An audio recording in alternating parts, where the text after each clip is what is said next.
Caverna dos Tesouros. Quarta parte. A criação do mundo. Capítulo 43. Registro das gerações após o exílio. Já que nenhum dos escribas antigos encontrou os ramos das gerações dos descendentes de seus pais, os judeus instaram junto aos filhos da igreja para que comprovassem que os pais da bem-aventurada Maria fazem parte daquelas gerações. Insistiram para que os filhos da igreja pesquisassem a linhagem dos pais, para comprovar a verdade dos fatos, pois eles diziam que Maria era filha adulterina.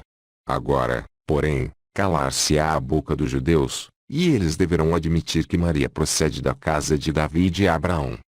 Os judeus não possuem o registro das gerações, que lhes proporcionaria a verdade sobre a linhagem masculina dos seus pais, porque por 3 vezes os seus escritos foram queimados pelo fogo. A primeira vez ocorreu nos dias de Antíoco, que promoveu uma perseguição contra eles, profanou o templo do Senhor e obrigou-os a fazer sacrifícios aos ídolos. A segunda e a terceira vez, nos dias de Herodes, quando Jerusalém foi arrasada. Os judeus estavam em grande aflição, pois não possuíam nenhum ramo verdadeiro da geração dos descendentes dos seus pais. Procuravam com grande empenho descobrir a verdade dos fatos, mas não conseguiram. Muitos eram os seus escribas, mas cada um escrevia à sua maneira. Não chegavam a um acordo, por não terem como apoiar-se nas bases da verdade. Mas os nossos escribas, os filhos da igreja, também não tinham condições de mostrar-nos a verdade segura e indiscutível, nem mesmo em relação à maneira como o corpo de Adão fora transportado até o Gólgota, nem quanto à identidade dos pais de Melquisedeque, e nem quanto à procedência dos pais da bem-aventurada Maria. Quando os israelitas, pressionados pela igreja, não conseguiram encontrar a verdade, apressaram-se a escrever erros e fantasias, e isso para nós essa série de 63 gerações, ela começa com Abraão e chega até o Messias. Mas onde cada um deles foi buscar sua mulher de quem ela era filha, isso nem os escribas gregos, nem hebreus, nem sírios conseguiram mostrar.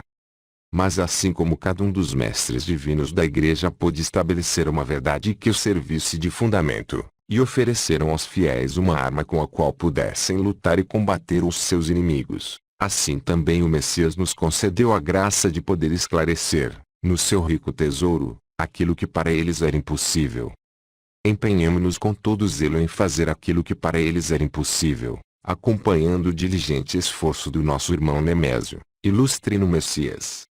Embora tivesse eu sido prejudicado por minha própria inconstância, tu não te afastastes um momento sequer do amor pelo ensino, mas com certeza pela benévola simpatia que manifestas para comigo, esforcei-me sinceramente no cumprimento da incumbência que me deste, e assim posso dar-te notícia por escrito do resultado.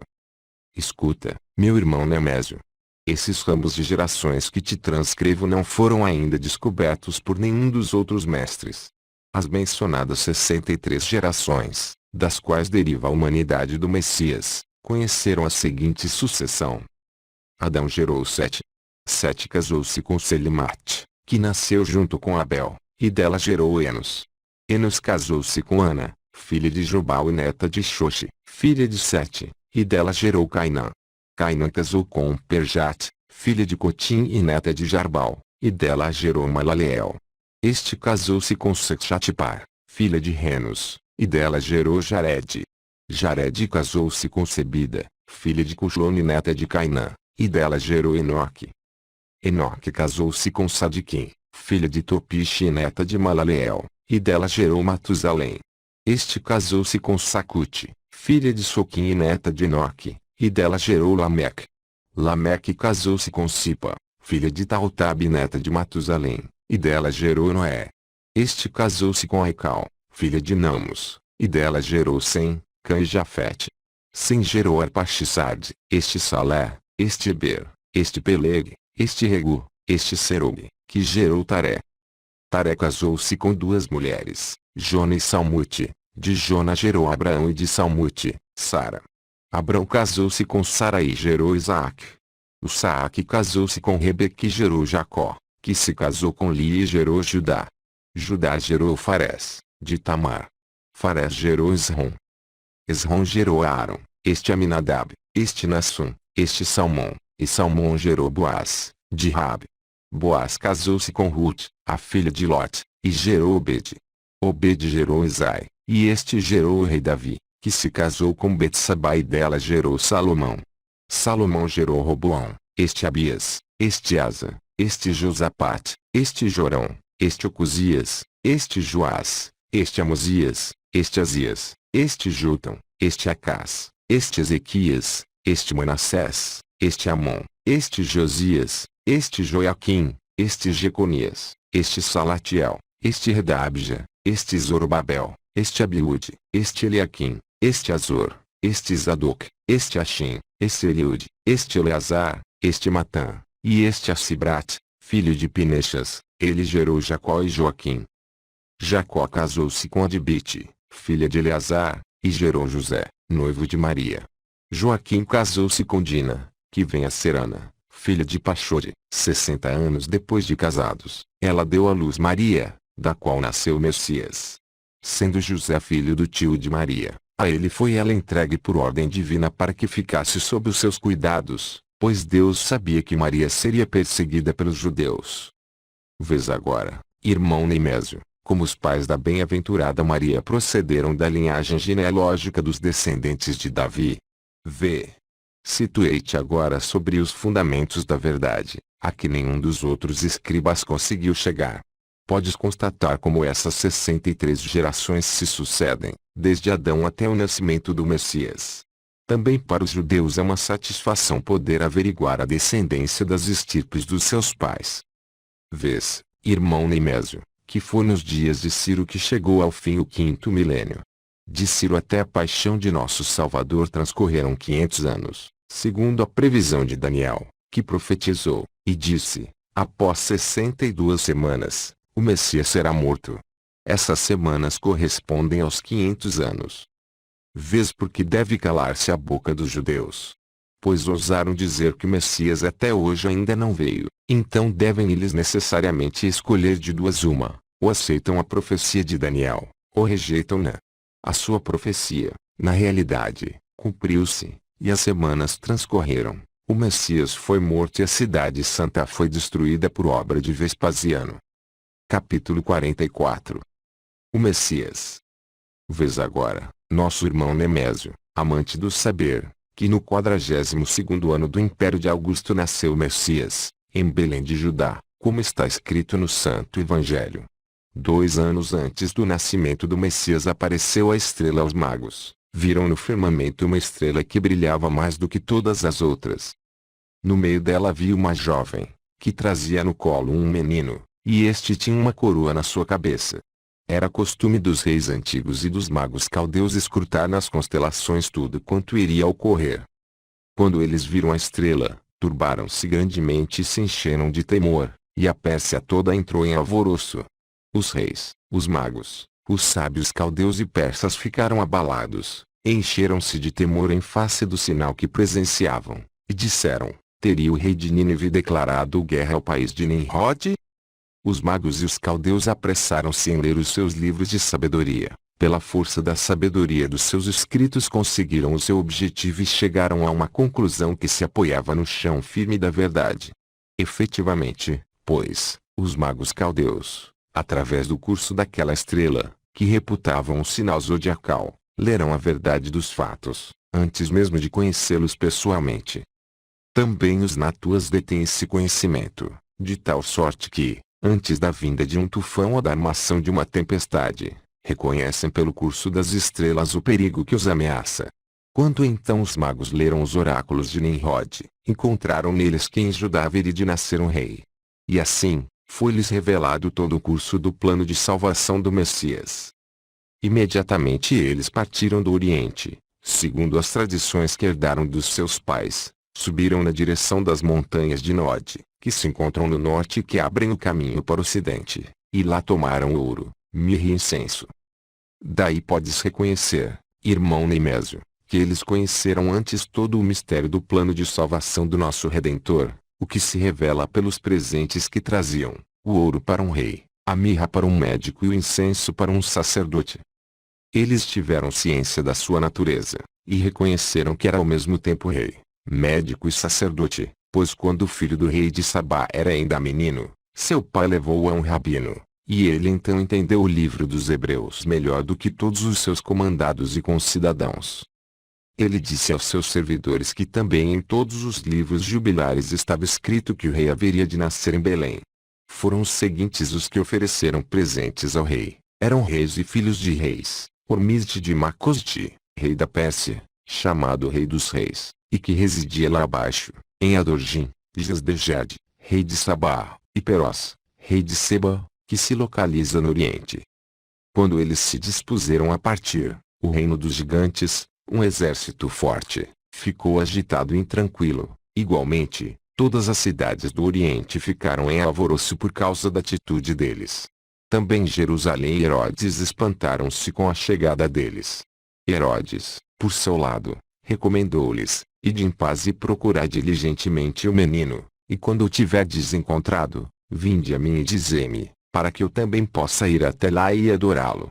Ele, porém, apenas guardava astúcia no seu coração, e suas palavras apenas fingiam uma intenção de venerá-la. Capítulo 45. Os três magos.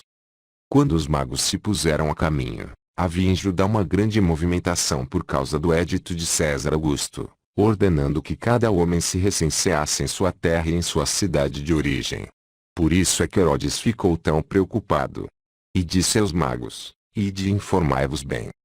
E eles se chamavam magos por causa dos trajes que todos os reis pagãos portavam, quando faziam sacrifícios e traziam oferendas aos seus deuses. Vestiam uma vestimenta dupla, por baixo da realeza e por cima da magia. Assim também eles, quando chegaram até o Messias, portavam os dois trajes, para poderem oferecer os seus presentes.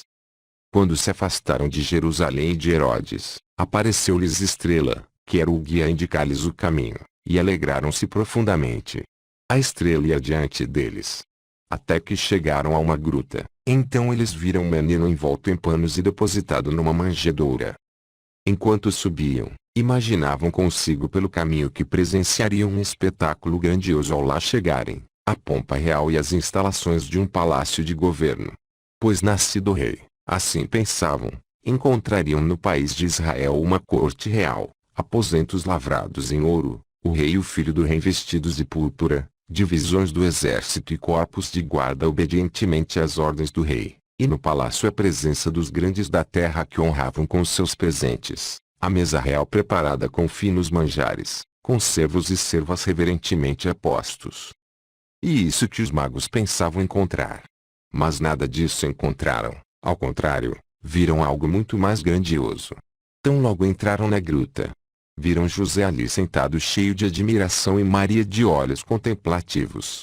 Mas não havia instalações luxuosas preparadas para eles, nenhuma mesa posta e sinal algum de pompa real à mostra.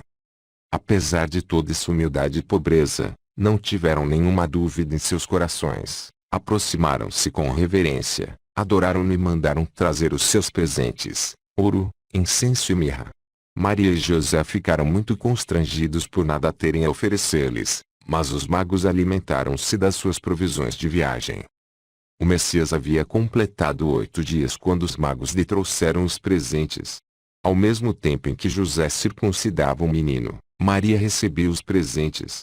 José circuncidara-o de fato segundo a lei, e chamou isso de circuncisão, embora nada fosse subtraído ao menino. Pois assim como um ferro que penetra uma chama de fogo, separa mas não a corta, assim também foi a circuncisão do Messias, sem que nada lhe fosse tirado. Nos 3 dias em que os magos permaneceram junto dele, viram as potestades celestes subindo e descendo junto ao Messias, e ouviam o coro dos anjos, que louvavam dizendo: Santo, Santo, Santo é o Senhor, Deus Todo-Poderoso, o céu e a terra estão cheios de sua glória. Foram possuídos então de grande temor, acreditaram verdadeiramente no Messias e disseram: este é o rei que desceu do céu e se fez homem. E Perós disse-lhes: agora eu sei que a profecia de Isaías é verdadeira, pois, quando eu estava na escola dos Hebreus, li Isaías e lá encontrei o seguinte: um menino nos nasceu, um filho nos foi dado, o seu nome é admirável, Conselho, Deus, Eterno, Herói. Em outro lugar está escrito: vede, uma virgem ficará grávida e dará à luz um filho, e o seu nome é Emanuel, isto é, Deus conosco. Mas sendo ele como um homem, e os anjos do céu descendo até junto dele, isso mostra que na realidade ele é o Senhor dos anjos e dos homens. E todos os magos creram e disseram, este é verdadeiramente Deus, pois, sobre a terra já nos nasceram tantas vezes reis, heróis e filhos de heróis, mas nunca se ouviu dizer que os anjos desceram até eles. Em seguida levantaram-se e adoraram-na como Senhor e Rei de todo o mundo. Prepararam depois as suas provisões e voltaram para a sua terra, pelo caminho do deserto. Capítulo 46. Herodes. Há pessoas que discutem sobre onde estava o Messias quando foram assassinados os meninos.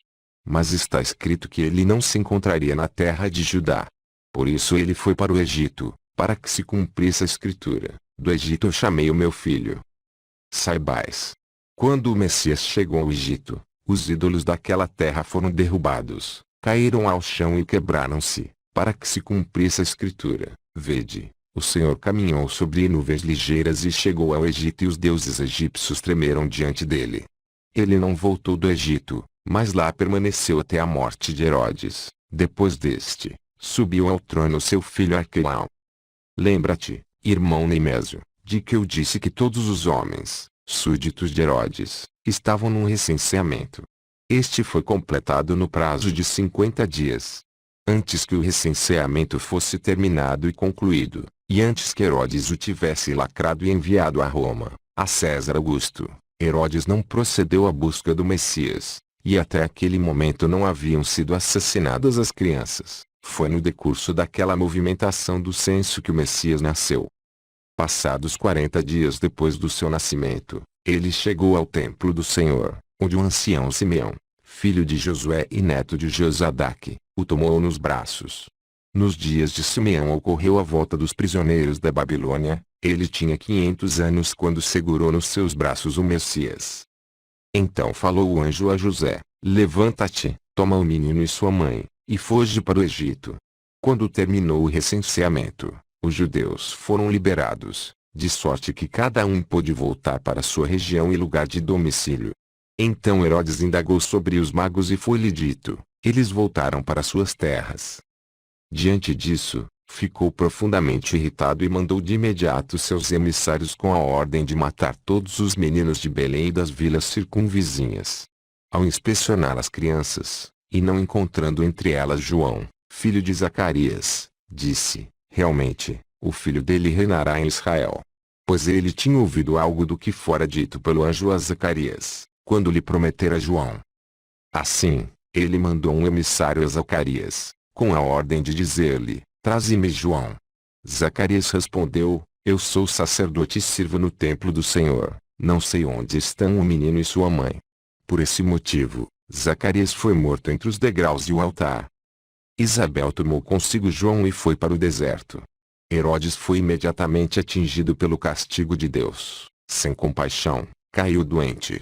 Seu hálito era pestilento e seu corpo estava sendo devorado pelos vermes. Assim, ele foi castigado com um tormento indizível, a ponto de as pessoas não conseguirem mais aproximar-se dele por causa do seu cheiro horrível. Nesse cruel sofrimento, sua alma foi descansar nas trevas exteriores. Mas ainda antes de morrer conseguiu praticar grande maldade, pois ordenara ao seu filho Arquelau e à sua irmã Salomé, tão logo eu estiver morto, sejam eliminados todos aqueles que eu mandei colocar na prisão. Na realidade, ele havia separado uma pessoa de cada casa e posto na cadeia, dizendo, eu sei muito bem que os judeus alegrar-se-ão imensamente com a minha morte. Mas para que eles não exultem enquanto estareis tristes em pranto, todos os encarcerados deverão ser mortos, para que após a minha morte todos guardem luto, embora não o queiram. As suas ordens foram cumpridas. Isso feito, não houve uma única casa em toda Judá onde não reinasse o luto, como aconteceu no Egito no tempo de Moisés. Capítulo 47. Batismo, vida pública e morte do Messias. Quando Herodes morreu e José recebeu a notícia da sua morte, voltou para a Galiléia. Chegando aos seus 30 anos, o Messias foi batizado por João, que esteve toda a sua vida no deserto, alimentando-se de uma raiz, chamada camus, e que era mel silvestre. No 12º ano do império de Tibério, o Messias padeceu. Como podes reconhecer agora, irmão Nemésio, nos dias de Jared, no seu 40º ano, chegou ao fim o primeiro milênio, no 600º ano de Noé, o fim do segundo milênio, no 74º ano de Regu, o fim do terceiro milênio, no 26º ano de Eliúde, o fim do quarto milênio, no segundo ano de Ciro, o fim do quinto milênio, e no ano 500 do sexto milênio padeceu o Messias na sua humanidade. Saibas também que o Messias em Nazaré viveu no seio de Maria, que nasceu em Belém e foi depositado numa manjedoura, que Simeão segurou nos seus braços no templo de Salomão, que foi criado na Galiléia, e que foi ungido por Maria Madalena. Celebrou a Páscoa na casa de Nicodemos, irmão de José de Arimateia, foi preso na casa de Anás, na casa de Caifás foi açoitado com uma cana. Abraçado às colunas do pretório de Pilatos foi flagelado com um açoite. Na primeira sexta-feira, no 14º dia de Nisan, nosso Salvador padeceu. Na primeira hora de sexta-feira, Deus formou Adão do barro, e na primeira hora de sexta-feira o Messias recebeu a cusparada dos filhos de Adão. Na segunda hora de sexta-feira, reuniram-se os animais selvagens, os animais domésticos e os pássaros ao redor de Adão, e ele deu-lhes o nome, enquanto eles curvavam a cabeça. E na segunda hora de sexta-feira, congregaram-se os judeus contra o Messias, rangendo os dentes contra ele, segundo a palavra do piedoso Davi: touros grandes me rodearam, bois gordos me cercaram. Na terceira hora de sexta-feira, foi colocada a coroa da glória na cabeça de Adão, e na terceira hora de sexta-feira foi colocada a coroa de espinhos sobre a cabeça do Messias. 3 horas esteve Adão no paraíso, em esplendor e glória. 3 horas esteve o Messias no foro, quando foi chicoteado com um açoite. Na sexta hora Eva subiu à árvore da transgressão do mandamento. Na sexta hora o Salvador subiu à cruz, a árvore da vida. Na sexta hora Eva deu a Adão o fruto da morte amarga. Na sexta hora a turba ímpia deu a Messias vinagre e fel. Por 3 horas Adão esteve sob a árvore da sua vergonha, nu. Por 3 horas o Messias esteve na haste da cruz, nu. Do flanco direito de Adão procedeu Eva, a mãe cujo filho era mortal. Do flanco direito do Messias procedeu o batismo, cujos filhos são imortais. Numa sexta-feira Adão e Eva pecaram. Numa sexta-feira o seu pecado foi redimido. Numa sexta-feira Adão e Eva morreram. Numa sexta-feira eles reviveram. Numa sexta-feira a morte assumiu o poder sobre eles. Numa sexta-feira foram libertados do seu poderio. Numa sexta-feira Adão e Eva saíram do paraíso. Numa sexta-feira nosso Senhor desceu à sepultura. Numa sexta-feira foram desnudadas as vergonhas de Adão e Eva. Numa sexta-feira o Messias fez com que voltassem a se vestir. Numa sexta-feira Satanás revelou as vergonhas dos dois. Numa sexta-feira o Messias desnudou Satanás e todas as forças, cobrindo-os publicamente de vergonha. Numa sexta-feira as portas do paraíso foram fechadas. Numa sexta-feira elas foram abertas, e por elas entrou o bom ladrão. Numa sexta-feira foi entregue ao querubim a espada de 2 gumes. Numa sexta-feira o Messias triunfou pela lança e quebrou o fio da espada. Numa sexta-feira foram dados a Adão o sacerdócio, a realeza e a profecia. Numa sexta-feira o sacerdócio, a realeza e a profecia foram subtraídos aos judeus. Na hora nona de sexta-feira Adão desceu das alturas do paraíso para as terras planas. Na hora nona de sexta-feira o Messias desceu do alto da cruz para as regiões inferiores da terra, junto àqueles que jaziam no pó. Capítulo 48. O Gólgota. Como vês, o Messias foi em tudo semelhante a Adão, como está escrito. No lugar em que Melquisedeque servia como sacerdote, em que Abraão levou seu filho Isaque para imolá-lo, lá foi plantada a haste da cruz. Esse lugar é o ponto central da terra, e lá é o ponto de encontro de suas 4 partes. Pois, quando Deus criou a terra, irradiou de si a sua força, e a terra preencheu-se dessa força. Lá no alto do Gólgota permaneceu a força de Deus, e ficou em repouso, e lá juntaram-se os 4 cantos do mundo. Esse lugar representa as extremidades da terra. Quando Sem transportou o corpo de Adão para lá, aquele lugar era o portão da terra. Ele abriu-se. Depois que Sem e Melquisedeque haviam depositado o corpo de Adão no ponto central da terra, as suas 4 partes abriram-se e o cobriram. E fechou-se novamente o portão, de sorte que nenhum dos filhos de Adão pudesse abri-lo. Quando sobre ele foi erguida a cruz do Messias, a cruz do Redentor de Adão e de sua descendência, abriram-se as portas daquele lugar por sobre Adão. E estando plantada sobre ele a haste da cruz, e o Messias através da lança alcançou a vitória, fluiu do seu lado sangue e água, derramando-se abaixo na boca de Adão, e assim representando para ele o batismo. Por essa forma, ele foi batizado. Depois que os judeus pregaram o Messias no lenho da cruz, repartiram entre si, aos pés dela, as suas vestes, segundo está escrito. Sua túnica era de púrpura, vestimenta de um rei. Quando o cobriram com o manto da realeza, Pilatos não permitiu que fosse uma veste simples, mas sim uma vestimenta real, de púrpura ou escarlate. Tanto por uma quanto por outra, foi manifestada a sua realeza, pois nenhum outro homem, a não ser um rei, pode vestir-se de púrpura. Diz um dos evangelistas, vestiram-na com um manto de púrpura. Essa palavra é verdadeira e inteiramente digna de crédito. Outro diz que era de escarlate, também este disse a verdade. A de escarlate representa para nós o sangue, e a de púrpura, a água. A vermelha era como sangue, a purpúrea, pálida como a água. A de escarlate anuncia-nos a natureza feliz e imortal, a de púrpura, a humanidade triste e mortal. Observa bem, irmão Nemésio, que o escarlate simboliza a vida. Diziam os clientes da prostituta Rabi, deixa dependurada a corda escarlate janela abaixo, precisamente a corda pela qual haviam de descer, após terem sido alegremente recebidos por ela.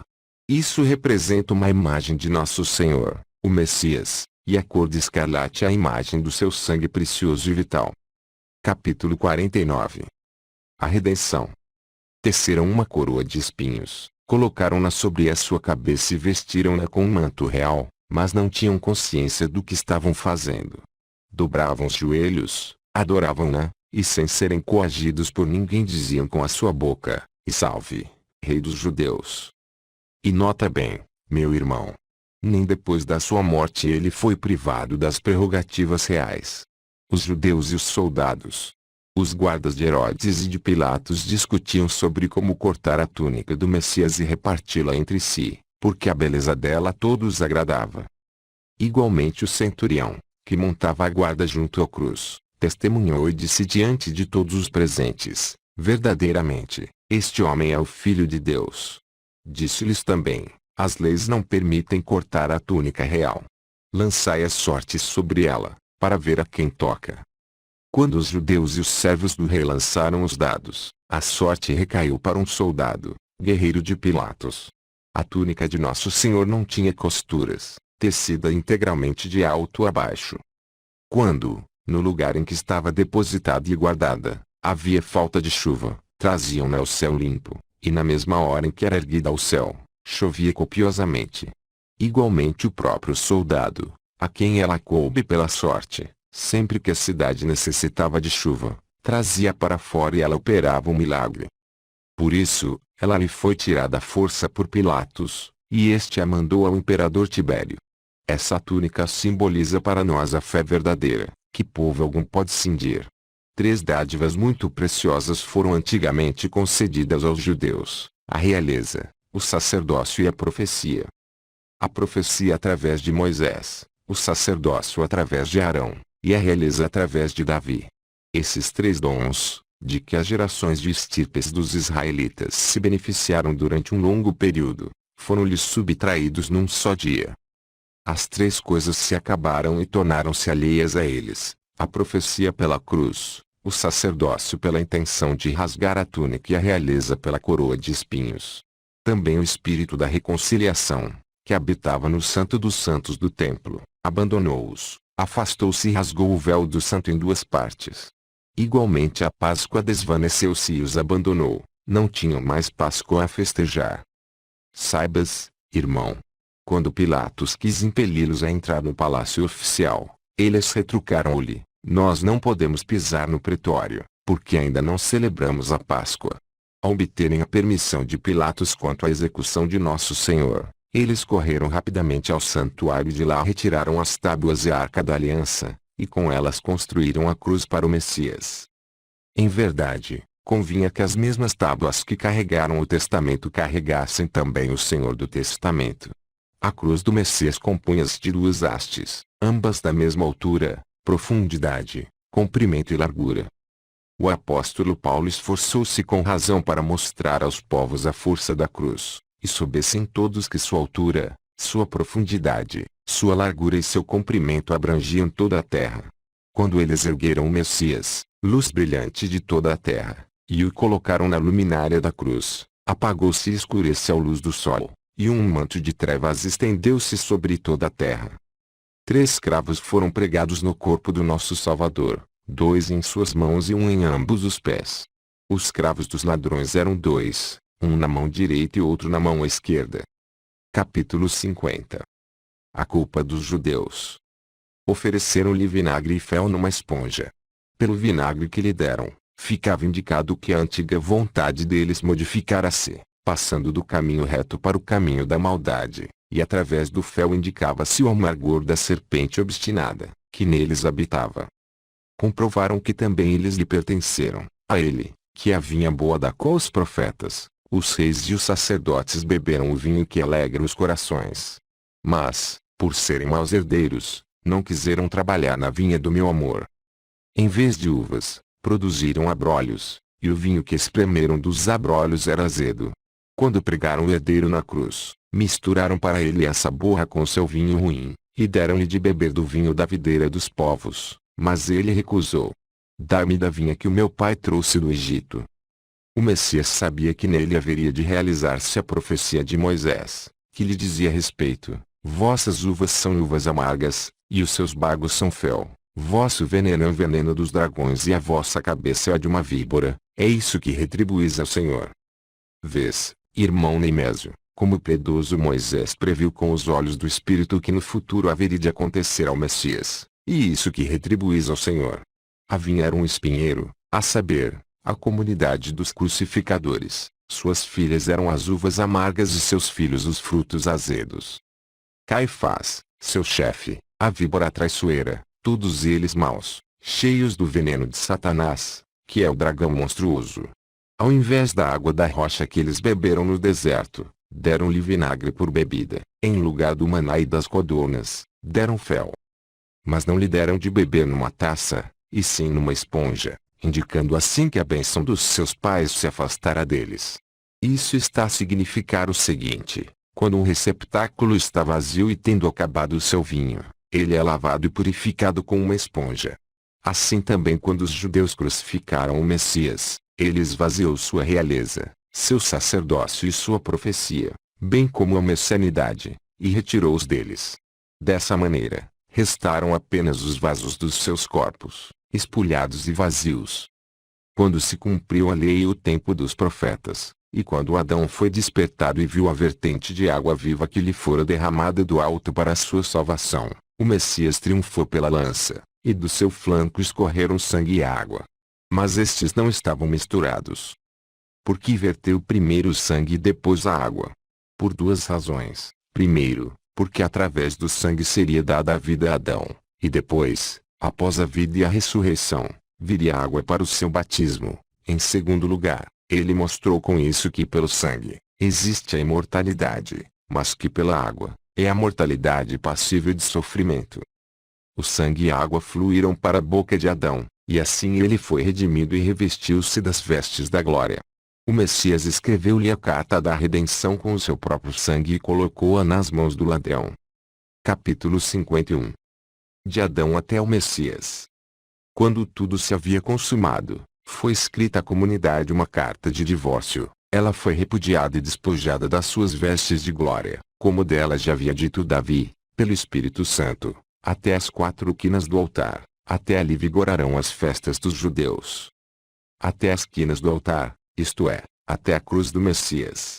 A saber, de Adão e Sete, de Sete a Enos, de Renos a Cainã, de Cainã a Malaleel, de Malaleel a Jared, de Jared a Enoque, de Enoque a Matusalém, de Matusalém a Lameque, de Lameque a Noé, de Noé a Sem, de Sem a Arpaxissad, de Arpaxissad Salé, de Salé a Eber, de Eber a Peleg, de Peleg a Regu, de Regu a Serugue, de Serugue a Nachor, de Nachor a Taré, de Taré a Abraão, de Abraão a Isaque, de Isaque a Jacó, de Jacó a Judá, de Judá a Farés, de Farés a Esrom, de Esrom a Arão, de Arão a Aminadab, de Aminadab a Naasson, de Naasson a Salmão, de Salmão a Boaz, de Boaz a Obed, de Obed a Isai, de Isai a Davi, de Davi a Salomão, de Salomão a Jeroboão, de Jeroboão a Abia, de Abia a Asa, de Asa a Josapate, de Josapate a Jorão, de Jorão a Ocosias, de Ocosias a Joás, de Joás a Amazias, de Amazias a Azias,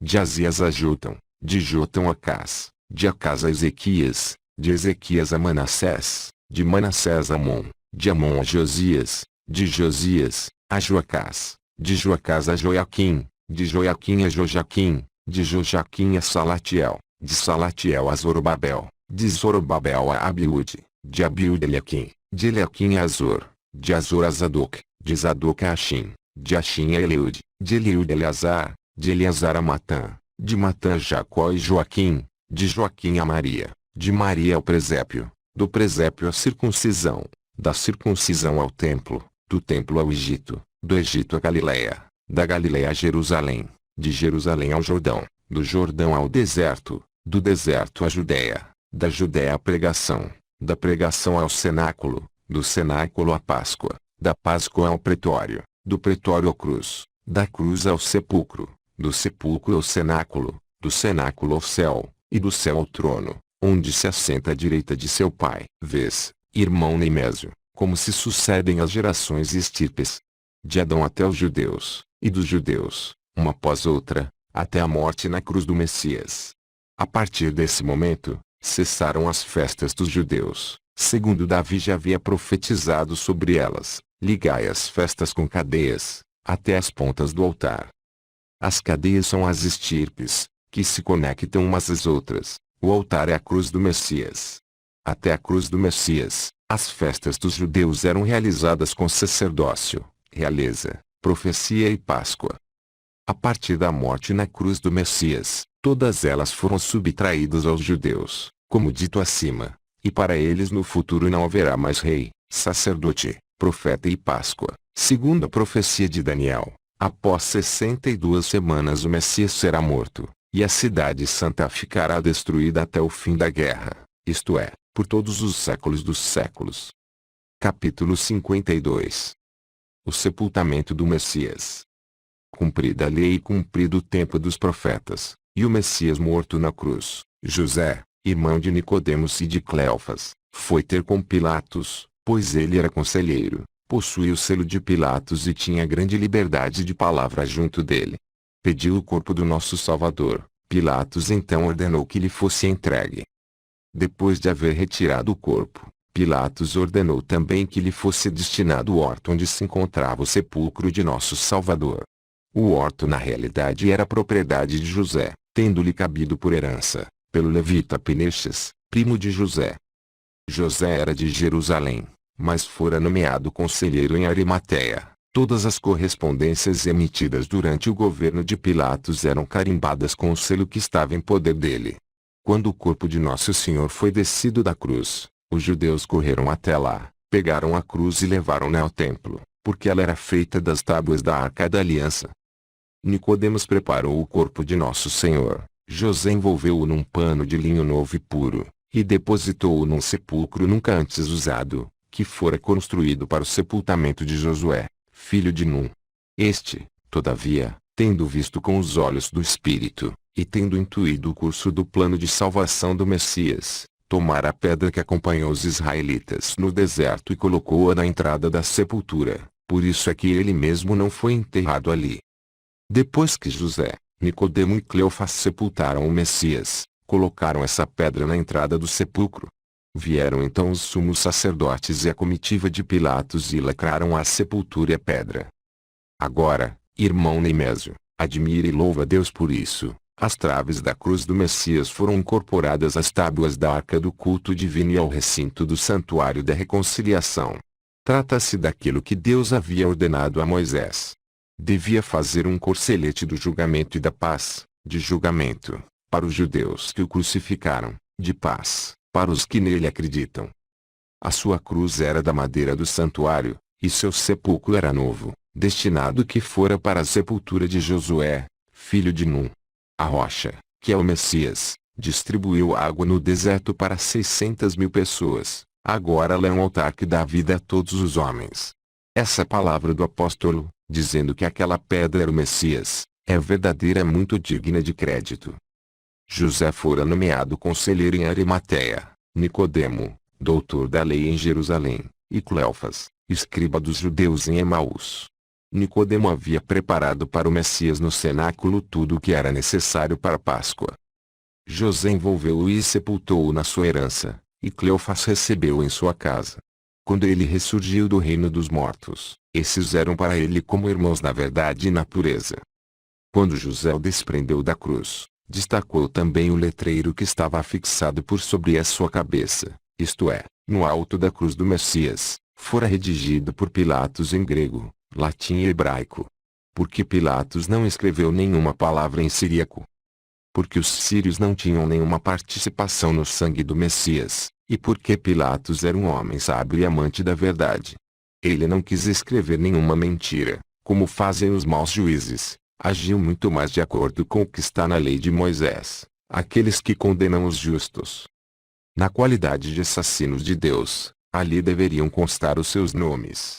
E Pilatos escreveu isso, afixando a inscrição por sobre o Messias, que foi morto por Herodes, o grego, por Caifás, o judeu, e por Pilatos, o romano. Mas os sírios não tiveram nenhuma parte na sua morte, disso é testemunha Abigaro, o rei de Edessa. Ele quis marchar contra Jerusalém e destruí-la, por haver os judeus crucificado o Messias. Capítulo 53. A descida de Cristo aos infernos e sua ressurreição. A descida do Messias ao mundo inferior não foi em vão, mas ao contrário, foi a causa de muitos benefícios para nossa geração. A sua descida aos lugares inferiores da terra eliminou o poder da morte e distribuiu o perdão àqueles que haviam pecado sem conhecerem a lei. Ela destruiu o mundo inferior, exterminou o pecado, envergonhou Satanás, perturbou os demônios, removeu os altares dos sacrifícios e holocaustos, preparou a volta de Adão e esvaziou as festas dos judeus. Quando no terceiro dia ressurgiu do sepulcro, ele apareceu a Cefas e a João. Quando o Messias ainda estava no sepulcro, e os guardas sentados ao seu redor, Simão Cefas decidiu em seu coração oferecer vinho aos guardas, para que se embebedassem e caíssem no sono. Ele queria depois abrir o sepulcro e retirar o corpo do Messias, sem danificar o lacre, para que os judeus não pudessem dizer, os seus discípulos o roubaram. Enquanto os guardas comiam e bebiam, o Messias ressuscitou e mostrou-se a Cefas, que acreditou verdadeiramente que ele era o Messias, o Rei do céu e da terra. Cefas, porém, não se aproximou do sepulcro. Depois disso, ele apareceu abertamente aos guardas, dirigiu-se aos seus discípulos no cenáculo, e ali foi tocado por Tomé. Depois apareceu-lhes também sobre o mar. Por tê-la Simão Cefas negado 3 vezes diante dos judeus, ele o confirmou por 3 vezes diante dos discípulos. Entregou nas suas mãos e confiou-lhe todo o seu rebanho, dizendo-lhe na presença dos seus discípulos, apacenta os meus cordeiros, as minhas ovelhas, os meus cordeirinhos. Trata-se dos homens, das mulheres e das crianças. 40 dias após a ressurreição, ele confiou aos apóstolos em posição de mãos do sacerdócio, subiu ao céu e assentou-se à direita de seu Pai. Em seguida, os apóstolos se reuniram e foram ao cenáculo com Maria, a Virgem Santa. Simão Cefas batizou Maria e João, o jovem, e levou-a para sua casa. Decidiram jejuar, até receberem todos juntos o Espírito, o Paráclito, no dia de Pentecostes, ali mesmo onde estavam reunidos. Foram-lhes distribuídas línguas, e cada um partiu para ensinar os povos, de acordo com a língua que lhes fora dada, e assim não houve desentendimento entre eles por toda a eternidade. Fim da escrita do presente livro sobre o ordenamento e a sequência das gerações, desde Adão até o Messias. Ele se chama Caverna dos Tesouros. Honra seja dada a Deus por toda a eternidade. Amém. Fim.